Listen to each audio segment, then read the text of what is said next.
નમસ્કાર વિદ્યાર્થી મિત્રો, અગાઉના લેક્ચરની અંદર આપણે સંસાધનના સંરક્ષણ વિશે વાત કરી રહ્યા હતા. આજે એમાં જ આપણે આગળ વાત કરીશું સંસાધનના આયોજન અને સંરક્ષણ માટેની જરૂરી બાબતોને વિગતવાર સમજીએ. તો સૌથી પહેલું શું છે? સૌથી પહેલાં કોઈ એક દેશ કે પ્રદેશને એક એકમ ગણી તેના ઉપયોગમાં લેવાયેલ, હજુ વપરાયેલ કે સંભવિત સંસાધનોની ઉપલબ્ધિ અને વિશેષતાઓ બાબતે જાણકારી મેળવીએ. શું વાત કરે છે અહીંયા? કે હજી સુધીમાં કોઈ એવા સંસાધનો હોય કે જેના વિશે હજી ખબર ના હોય આપણને, કોઈ એક દેશ કે પ્રદેશ જેનો હજી ઉપયોગ કરતો હોય, અર્થાત કે હજી એ વપરાયેલા હોય, એને વધારે હજુ ઉપયોગ ન થયો હોય, એવા સંસાધનો વિશે આપણે માહિતી મેળવવી જોઈએ. એની વિશેષતા શું છે એ જાણકારી મેળવવી જોઈએ, જેથી આપણને ખબર પડે કે ના, હજી સંસાધનોના ઘણા બધા સ્ત્રોત છે. જે સંસાધનોનું પ્રમાણ મર્યાદિત કે અનવીનીકરણ છે તેનું વૈજ્ઞાનિક ઢબે દોહન કરવું જોઈએ અને તેનો વપરાશ અનિવાર્ય હોય ત્યાં જ કરવો જોઈએ. આ બહુ અગત્યનો મુદ્દો છે કે જે સંસાધનનું પ્રમાણ મર્યાદિત છે એટલે આપણને ખબર છે કે અનવીનીકરણ છે, એટલે કે ખૂટી જાય એવો સ્ત્રોત છે, તેનું આપણે વૈજ્ઞાનિક ઢબે દોહન કરવું જોઈએ. કારણ કે એ પાછા બનાવી શકતા નથી, તો આપણે એનું વૈજ્ઞાનિક ઢબે દોહન કરવું જોઈએ. બને એટલો ઓછામાં ઓછો ઉપયોગ કરવો જોઈએ. જે અનિવાર્ય છે ત્યાં જ એનો ઉપયોગ કરવો જોઈએ. જો તેનો અલ્ટરનેટિવ કોઈ મળી શકે છે, કોઈ બીજું એ મળી શકે છે એના અર્થમાં, તો આપણે આ સંસાધનનો ઉપયોગ ટાળવો જોઈએ. જે સંસાધનોની માત્રા વધારી શકાય તેના વિકાસ માટે પ્રયત્ન કરવા જોઈએ. કે જે સંસાધનો ખરેખર આપણે વધારી શકીએ એમ છીએ, તો એ વધારવાનો પ્રયત્ન કરવો જોઈએ. જે સંસાધનો વર્તમાનમાં સોંઘા કે સહેજ ઉપલબ્ધ હોય તેને વેડફવાના બદલે ભાવિ જરૂરિયાત માટે કરકસર કરી સાચવવા જોઈએ.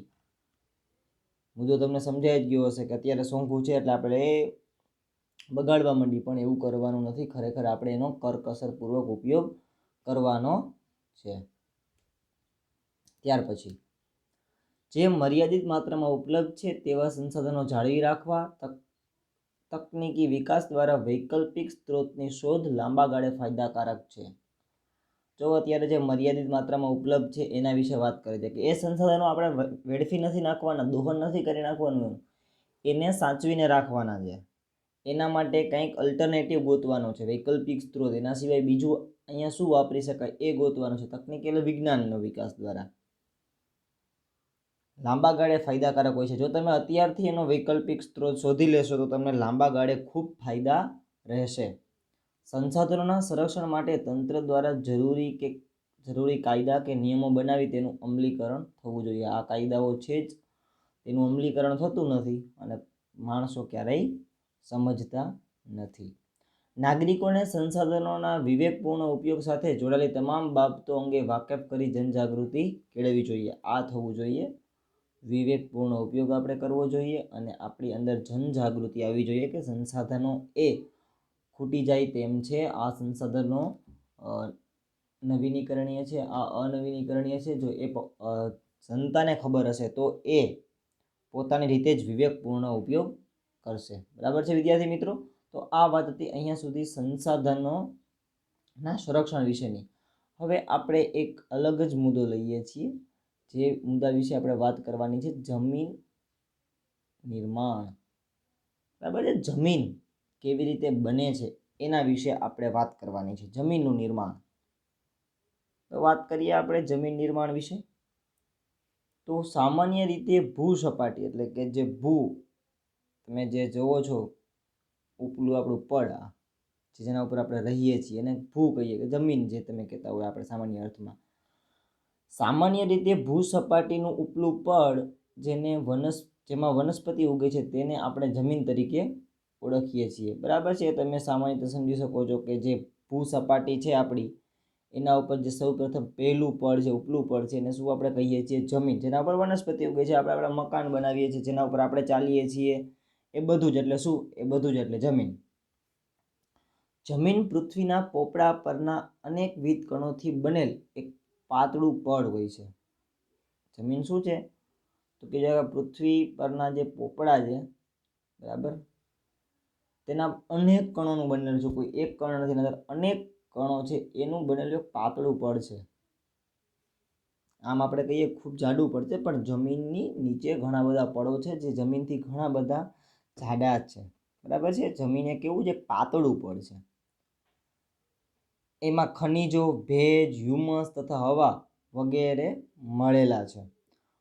માટીની નીચે તેના મૂળ ખડક સ્તરો આવેલા છે. હવે સમજાઈ જાય એવું છે તમને. જમીનનું નિર્માણ મૂળ ખડકોના ખવાણ અને ધોવાણથી મળતા પદાર્થોથી થાય છે, જેમાં જૈવિક અવશેષો, ભેજ અને હવા ભળે છે. જો તમે સાયન્સમાં પણ ભણી ગયા હશો કે જમીનનું કેવી રીતે થતું હોય, કે જમીનનું નિર્માણ મૂળ ખડકોના, જે ખડકો છે આપણે મતલબ કે તમે પર્વત લઈ લો, પહાડ લઈ લો, એવા ખડકો જે છે, ખડકોના ખવાણથી, એટલે કે એમાં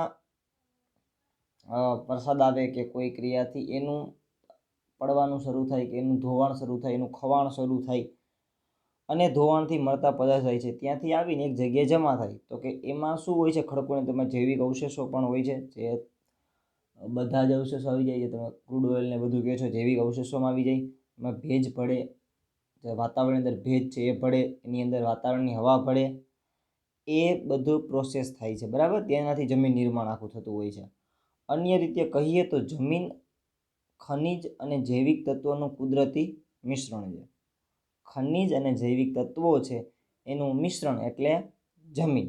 તેમાં વનસ્પતિના વૃદ્ધિ અને વિકાસ કરવાની ક્ષમતા છે. આ તો આપણને ખબર જ છે, બરાબર છે.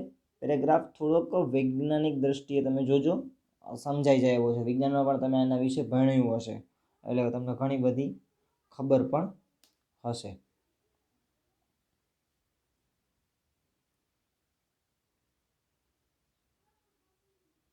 જમીન પૃથ્વીના પોપડાની સૌથી ઉપરની સપાટી કે પડને આપણે જમીન કહીએ છીએ. તેમાં વનસ્પતિના વૃદ્ધિ અને વિકાસ માટે જરૂરી એવા ખનિજ દ્રવ્યો, જૈવિક દ્રવ્યો આવેલા છે. કંઈ સમજાવવાની જરૂર નથી, તમને અગાઉ આવી જ ગયું. જોકે તેનું પ્રમાણ બધી જ જમીનમાં એક સરખું હોતું નથી. આમ જમીન એટલે સેન્દ્રિય પદાર્થયુક્ત ઝીણા કાણાવાળો પોચા ખડા પદાર્થ. જો જમીનનું બધે જ પ્રમાણ સરખું નથી, બરાબર છે.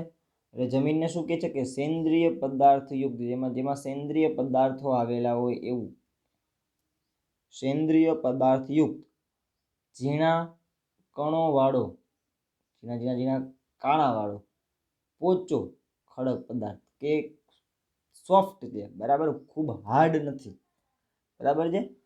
જમીન એટલે સેન્દ્રિય પદાર્થયુક્ત ઝીણા કાળાવાળો પોચો ખડક પદાર્થ, યાદ રાખજો. અર્થાત ભૂપૃષ્ઠ પરના માતૃખડક અને વનસ્પતિ દ્રવ્યોના મિશ્રણથી બનતા અસંગઠિત પદાર્થોનું પડ કે સપાટી. જો ઘણી બધી ડેફિનેશન તમને આપે છે. ભૂપૃષ્ઠ તમને આગળ ખબર છે, ઘણું બધું આપણે એના વિશે ભણ્યા છીએ. જે જમીન છે અર્થાત ભૂપૃષ્ઠ પરના માતૃખડક, જે આ ખડકો આવેલા છે, અને વનસ્પતિ દ્રવ્યો, અને જે વનસ્પતિ દ્રવ્યો છે એના મિશ્રણથી અસંગઠિત, કોઈનું સંગઠન નથી, અસંગઠિત પદાર્થનું પડ કે સપાટી એટલે જમીન, બરાબર છે. મૂળ ખડકોને ઘસારણ અને ધોવાણના પરિબળો તોડી તેનો બારીક ભૂકો બનાવે અને આ ભૂકા કે ચૂર્ણમાં વનસ્પતિ તથા જીવજંતુઓના વિઘટન કે સડવાથી બનેલા સેન્દ્રિય તત્વ ઉમેરાય છે. તમને સાહેબ આ સેન્દ્રિય તત્વ તમે સમજાયું નહીં, પણ તમે આગળ જુઓ એટલે આવી જતું હશે. મૂળ ખડકોના ઘસારણ, જે ખડકો છે, જે વર્ષોથી ખડકો છે, બરાબર છે, મૂળ ખડક કહેવાય એને. મૂળ ખડક ઘસારણ અને એનું ધોવાણ થાય, અને એ શું થાય, એનાથી તૂટી જાય, બરાબર છે. એનો ખબર છે કે તમે ખડકોમાંથી એ તો ખડકો તૂટીને એનો ભૂકો થઈ જાય. હવે આ ભૂકો છે કે તમે એને ચૂર્ણ કહ્યું કે ભૂકો કહ્યું, એમાં વનસ્પતિ છે, એના જીવજંતુઓનું વિઘટન, એટલે કે જીવજંતુઓ એમાં રહે છે, ત્યાં ને ત્યાં મરી પણ જાય છે, અથવા અહીંયા ને ત્યાં એ સડી પણ જાય છે. એનું વિઘટન અને સડવાથી બનેલા જે તત્વો બને છે એને શું કહેવાય, સેન્દ્રિય તત્વો કહેવાય. આ સેન્દ્રિય તત્વો જમીનમાં ભળે છે. તો જમીનની અંદર રહેલા જીવજંતુઓ પણ ખૂબ ઉપયોગી છે, તેનું ત્યાં રહેવું પણ ઉપયોગી છે, ત્યાં મૃત્યુ થઈ જશે પછી પણ તે આપણને ખૂબ ઉપયોગમાં આવવાના છે. આ સેન્દ્રિય તત્વો વનસ્પતિના વિકાસમાં મહત્વની ભૂમિકા ભજવે છે. એક ખાતર જેવું કામ, તમે સેન્દ્રિય ખાતર નામ પણ સાંભળ્યું હશે. એક ખાતર જેવું કામ કરે છે જમીનની અંદર. જે વનસ્પતિને ખાતર જોઈએ ને એવું આ સેન્દ્રિય તત્વો એ કામ કરે છે. જમીન નિર્માણના સમયગાળાના સંદર્ભે જે તે આબોહવાની અસર એટલી મહત્વપૂર્ણ અને વ્યાપક હોય છે કે તે આબોહવાવાળા પ્રદેશમાં વિભિન્ન પ્રકારના ખડકોમાંથી બનતી જમીન લાંબા સમયગાળે એક જ પ્રકારની હોય છે. એટલે કે એક જ પ્રકારના માતૃ ખડકોમાંથી ભિન્ન ભિન્ન આબોહવાથી બનનાર જમીન અલગ અલગ પ્રકારની હોય છે. જમીનના પ્રકાર, તેના રંગ, આબોહવા, માતૃ ખડકો, કણરચના, ફળદ્રુપતા જેવી બાબતોને ધ્યાનમાં રાખી પાડવામાં આવે છે. જો વિદ્યાર્થી મિત્રો તમે જોતા હશો કે દરેક જગ્યાએ જમીન સરખી નથી. આપણે અહીંયા જામનગરમાં રહીએ છીએ તો તમે જામનગરની જમીન જુઓ, થોડુંક તમે અહીંથી દૂર જઈ લેજો, થોડાક જ, બહુ વધારે દ્વારકા સાઈડ લઈ લેજો, તમે જમીન જોશો જમીનની રચના આખી અલગ છે. બરાબર છે. ત્યાંથી થોડાક ઉપર જાઓ તો કચ્છની જમીન આખી અલગ છે. તમે એવું નહીં, તમે નીચે વયા જાઓ, સુરત છે એ બાજુ હેલે જાઓ, તે તમને જમીન આખી અલગ જોવા મળશે. જે લોકો ગયા હશે અને એને થોડોક કર્યો હશે મહાવરો તો પણ એને ખબર હશે કે ના સાહેબ કે છે એ વાત આપણે જોઈ છે કે જમીન આખી અલગ પડી જાય છે. બરાબર. તો જમીનને એની ઘણી બધી અસર કરે છે કે ભાઈ એના ખડકોના ખવાણમાંથી કેવો ખડક હતો એ, બરાબર, તેની આબોહવા કેવી છે, બરાબર, એને પછી એ કણ છૂટા પડ્યા તો કણ કેવી રીતે ભેગા થયા, અને પછી એમાં સેન્દ્રિય તત્વો કેટલા બધા ઉમેરણા આવે. જ્યાં માની લ્યો કે દ્વારકા છે તો ત્યાં સેન્દ્રિય તત્વોનો જ અભાવ છે તો ફળદ્રુપતા નહીં હોય ત્યાં. બરાબર છે. તો આ બધી વસ્તુઓ, અલગ અલગ વસ્તુઓ છે એ એના જમીનના જે નિર્માણમાં જે ખૂબ કામ કરે છે. બરાબર. બધી જગ્યાએ એક સરખી જમીન હોતી નથી, લાંબા ગાળા સમયે એક જ પ્રકારની હોય છે. બરાબર. તમે આ બધી વસ્તુઓ જોઈ છે, સમજો છો, બસ આપણને ખાલી આના ઉપર આપણે ક્યારેય ધ્યાન નથી આપ્યું. બરાબર છે. તો આપણે હવે જોઈએ જમીનના પ્રકારો.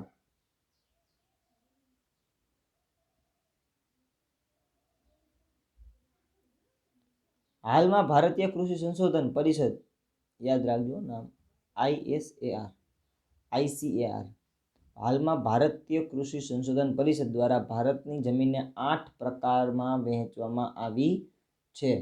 જે પૈકી પર્વતીય જમીન અને જંગલ પ્રકારની જમીન પર્વતીય ક્ષેત્રોમાં જુદી જુદી ઊંચાઈએ જોવા મળે છે. 8 પ્રકારની છે, જેમાં પર્વતીય જમીન કે જંગલ પ્રકારની જમીન છે એ પર્વત ક્ષેત્રમાં પણ જુદી જુદી ઊંચાઈએ જોવા મળતી હોય છે. 2 પ્રકાર હોય છે તો એ 2 પ્રકાર અલગ અલગ જગ્યાએ જોવા મળતા હોય. પર્વત હોય તો અહીંયા પણ જંગલ પ્રકારની જમીન હોય. બરાબર છે. એ રીતની વાત છે.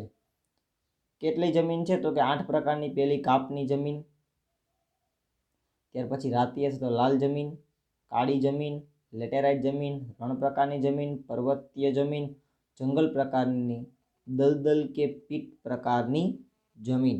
કુલ 8 તમારે યાદ રાખવી પડશે. બરાબર છે. કાપની, રાતી, કાળી, લેટેરાઇટ, રણ, પર્વતીય, જંગલ, દલદલ કે પીટ. બરાબર. એમાંથી કઈ સારી, એમાં કયા પ્રકારના પાક થાય, કઈ જગ્યાએ આવેલી છે, એ બધા વિશે ચર્ચા આપણે કરવાની છે અને તમારે એ બધા વિશે યાદ પણ રાખવું પડશે. બરાબર છે. ચાલો આપણે એક પ્રકાર આજે જ જોઈ લેવાનો પ્રયત્ન કરીએ તો તમને થોડીક આના વિશે વધારે માહિતી મળે. કાપની જમીન. આ પ્રકારની જમીન ભારતના કુલ ક્ષેત્રના લગભગ 43% અંદર આ પ્રકારની જમીન આવેલી છે. મતલબ કે જે ભારતનું આખું ક્ષેત્રફળ છે એમાંથી 43, એટલે તમે વિચાર કરો ઓલમોસ્ટ 50, અડધું થઈ ગયું ને, ઓલમોસ્ટ 40 એટલે અડધું જેવું કહી શકાય આપણે. 43 એટલે કેટલામાં? એટલામાં આ જમીન આવેલી છે.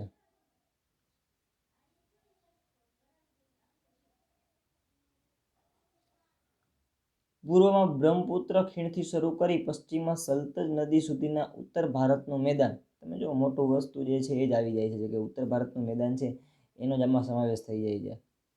બ્રહ્મપુત્રની ખીણથી શરૂ કરી પશ્ચિમમાં છે, જે પૂર્વમાં બ્રહ્મપુત્ર આવી છે એકદમ બાંગ્લાદેશ સુધી કહી શકો કે ભાઈ ત્યાં છે, બાંગ્લાદેશના ત્યાં પાસે સાવ નીકળે છે.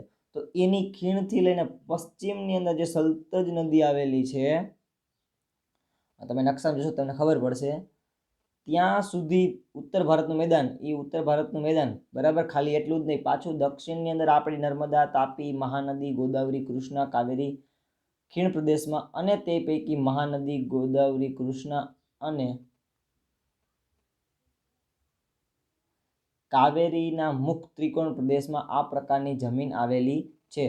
વિદ્યાર્થી મિત્રોને મુખ ત્રિકોણ એ ખબર જ હશે, બરાબર છે, ઘણી વાર આવી ગયું હશે, એટલે હજી અત્યારે હું એના વિશે ચર્ચા નથી કરતો.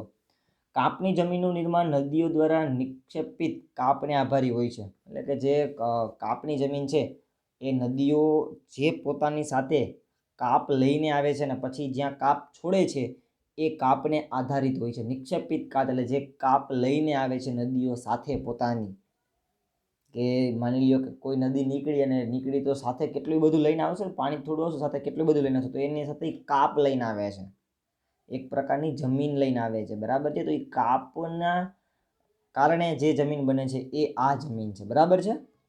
એટલે એ ખૂબ ફળદ્રુપ જમીન છે.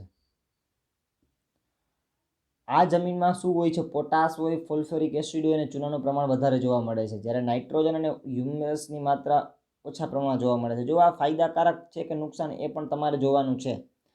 શું શું હોય છે એની અંદર? તો કે પોટાશ, ફોસ્ફરિક એસિડ, ચૂના, નાઇટ્રોજન અને હ્યુમસની માત્રા ઓછી હોય, આની માત્રા 3ની વધારે હોય.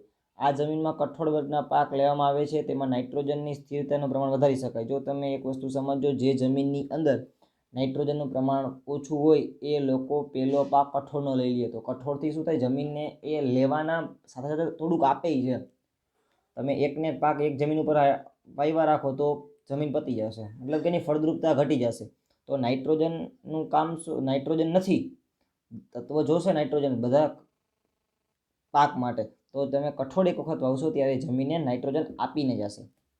આ પ્રકારની જમીનમાં ઘઉં, ચોખા, શેરડી, શણ, કપાસ, મકાઈ, તેલીબિયા વગેરે પાકો લઈ શકાય છે. કે ઘણા બધા પાક તમે આ પર લઈ શકો છો, બરાબર છે. તમને અહીંયા જો નકશો પણ આપેલો છે, એમાંથી જે કાપની જમીન છે એ તમે આખું જોઈ શકો છો. જે તમને દેખાય છે આ કાપની જમીન છે આખી, બરાબર છે. આ બધી કાપની જમીન છે, અહીંથી લઈ લ્યો, અહીંયા છે, આ બધા જો આ બધે તમે જુઓ શું કામ છે? તો કે અહીંયા નદીઓ બધાને ખૂબ છે, નદીઓના કાપના કારણે બને છે. જો અહીંયા તમે જોઈ લો, આ બધા મુખ ત્રિકોણ પ્રદેશ જ ગણાય. અહીંયા જ નદીઓ સીધી એને દરિયાને મળતી હોય, બરાબર, દરિયાને મળતી હોય એટલે અહીંયા પેલા કાપ છોડે, અહીંયા બધું અહીંયા શાંત પડે ને આટલી જગ્યાએ, એટલે તમે અહીંયા જો આ કટકટ જો આમને અહીંયા તમને નાના નાના લીટા આપ્યા છે, તમે દેખાતા નથી પણ આવી રીતે લીટા છે. ત્યાં અહીંયા ખૂબ કાપના મેદાનો આવેલા છે, એટલે કે ત્યાં નદીઓ પોતાનો કાપ છોડે છે, બરાબર. એટલે આ પ્રકારની જમીન છે એને આપણે કહીશું કાપની જમીન, બરાબર છે વિદ્યાર્થી મિત્રો. ઓકે, જમીનના મુખ્ય પ્રકારો, નકશાનો તમે વિગતે અભ્યાસ કરજો એક વખત. કાંઈ ના સમજાય ક્યાંય તો પૂછજો. રાતી અથવા તો લાલ જમીન, આમાં તો કંઈ મારે કહેવાની જરૂર નથી કેવી જમીન હશે, એનું નામ જ બધું તમને કહી દે છે, રાતી અથવા તો લાલ જમીન. રાતી અથવા તો લાલ જમીન ભારતના કુલ ક્ષેત્રફળના 19% ક્ષેત્રફળમાં ફેલાયેલી છે. દક્ષિણના દ્વીપકલ્પ, જેની ત્રણેય ફરતે પાણી આવેલું હોય તે, અને ચારે ફરતે આવેલું હોય તો ટાપુ. દક્ષિણના દ્વીપકલ્પમાં તમિલનાડુથી માંડીને ઉત્તરમાં બુંદેલખંડ સુધી, પૂર્વમાં રાજમહેલની ટેકરીઓના પશ્ચિમમાં કચ્છ સુધી આ વિસ્તરાયેલી છે. 19%માં આવેલી છે, એટલે તમિલનાડુમાં પણ છે અને અહીંયા આપણા કચ્છમાં પણ જોવા મળે છે, રાજસ્થાનમાં જોવા મળે છે. રાજસ્થાનમાં ઉદયપુર, ચિત્તોડગઢ, ડુંગરાપુર, બાંસવાડા, ભીલવાડા જિલ્લામાં આ પ્રકારની જમીન જોવા મળે છે. એટલે ઘણા બધા ભારતના રાજ્યો છે કે જેની અંદર આ પ્રકારની જમીન, જો તમે કાળી જમીન છે એનું નિશાન તમે જોવો તો તમને જોવા મળશે કે અહીંયા આપણે થોડુંક દેખાય છે, બરાબર છે. રાજસ્થાનમાં પણ છે પણ અહીંયા બહુ ઓછું તમને દેખાડે છે, કારણ કે ત્યાં જે રણ છે એનો વિસ્તાર બહુ વધારે છે, એટલા માટે તમને ત્યાં ઓછું દેખાય છે. અહીંયા પણ થોડું થોડું છે, જે નકશામાં આપણે વ્યવસ્થિત નથી જોઈ શકતા હજી. તો જમીનમાં હોય, જમીનમાં ફેરિક ઓક્સાઇડ, બરાબર છે, જમીનમાં ફેરિક ઓક્સાઇડની હાજરીના કારણે તેનો રંગ લાલ હોય છે તથા તે નીચે જતા પીળા રંગમાં ફેરવાઈ જાય છે. આ જમીનોમાં ચૂનો, કાંકરા અને કાર્બોનેટ મળી આવતા નથી. જો આમાં ચૂનો, કાંકરા કે કાર્બોનેટ હોતા નથી. મોટે ભાગે આ જમીનમાં શું હોય તો કે મેગ્નેશિયમ, ફોસ્ફેટ, નાઇટ્રોજન અને પોટાશની ઉણપ જોવા હોય છે. આમાં પ્રોબ્લેમ અહીંયા જ છે. જો અહીંયા મેગ્નેશિયમ, ફોસ્ફેટ, નાઇટ્રોજન અને પોટાશની ઉણપ હોય ખરા, પણ ઉણપ એટલી બધી માત્રામાં જોવા મળતો નથી, ખૂબ ઓછી માત્રામાં હોય છે. આ પ્રકારની જમીનમાં બાજરી, કપાસ, ઘઉં, જુવાર, અળસી, મગફળી, બટાટા વગેરે પાક લેવામાં આવે છે. રાજસ્થાનના જે પાકો છે તમે જોતા હશો, તમને ખબર હશે કે આ લાલ પ્રકાર, તમે જો વિદ્યાર્થી મિત્રો યાદ રાખજો કઈ જમીનમાં કયા પાકો લઈ શકાય છે, મિક્સ ના કરી નાખતા. બાજરી, કપાસ, ઘઉં, જુવાર, અળસી, મગફળી, બટાટા વગેરેના પાકો લઈ શકાય છે. બરાબર છે. ઓકે, તો વિદ્યાર્થી મિત્રો આજે આપણે અહીંયા સુધીનો વિડીયો રાખીએ છીએ. નેક્સ્ટ લેક્ચરની અંદર આપણે ચર્ચા કરશું કાળી જમીન, બરાબર, અથવા તો બ્લેક સોઇલ જેને આપણે કહેતા હોઈએ છીએ. જે અહીંયાની વાત તમે જોઈ છે એની વાત આવશે. ઓકે.